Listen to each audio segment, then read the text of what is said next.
Palakkad fort per head നമ്മൾ ഇന്ത്യക്കാർക്ക് 25 രൂപയും ഫോറിനേഴ്സിന് 300 രൂപയാണ് ഫീസ്. ഇവിടുത്തെ അത്യാവശ്യം തിരക്കുള്ള സ്ഥലമാണ്. കോട്ടയാ ടിപ്പുവിൻ്റെ. ആമകൾ നിറയെ ഉണ്ട്. ഉണ്ട് ഈ കിടങ്ങിനകത്ത്. കോട്ടയ്ക്ക് ചുറ്റുമുള്ള കിടങ്ങുണ്ട്.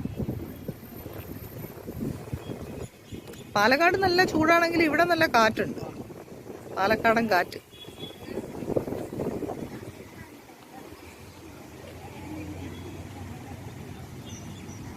പുറത്തുനിന്നൊക്കെ നിറയെ ആളുകൾ വരുന്നുണ്ട്.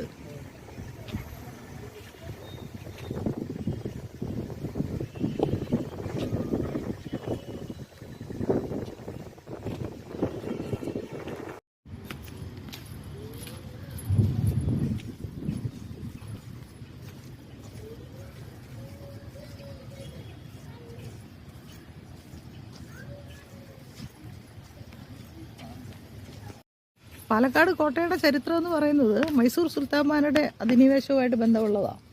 പാലക്കാട് പിടിച്ചടക്കിയ ശേഷം ഹൈദരലിയാണ് ഇവിടെ നിന്നിരുന്ന കോട്ട പുതുക്കിപ്പണിഞ്ഞത്. കർണാടകവും മലബാർ പ്രദേശവുമായിട്ട് സ്ഥിരമായിട്ട് ബന്ധം നിലനിർത്തുന്നതായിരുന്നു ഹൈദരലി. നിലനിർത്താൻ വേണ്ടിയിട്ടാണ് ഈ കോട്ട പണിഞ്ഞിരിക്കുന്നത്.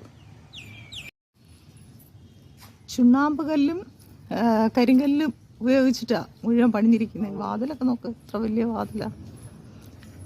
മുഴുവൻ ഒറ്റ കല്ല് കരിങ്കല്ലിൽ തീർത്ത വാതിലാണ്. തൂണുകളൊക്കെ കണ്ട.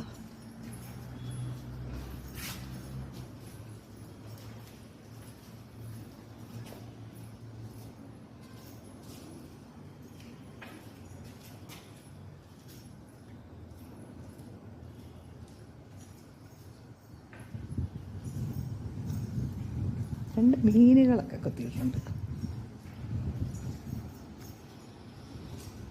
ഇവിടെ ഒരു ഹനുമാൻ ക്ഷേത്രമുണ്ട്. ഒരു ഹനുമാൻ ക്ഷേത്രമുണ്ട്.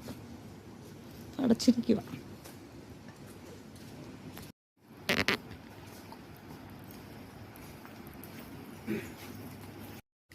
കുത്തിയിട്ടുണ്ട് കേട്ടോ. ഒരു ഗജലക്ഷ്മിയെ കുത്തിയിട്ടുണ്ട്.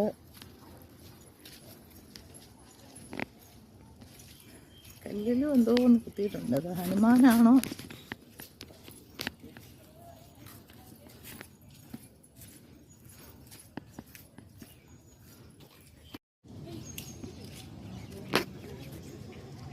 വെക്കേഷൻ ആയതുകൊണ്ട് നല്ല തിരക്കുണ്ട് ഇവിടെ.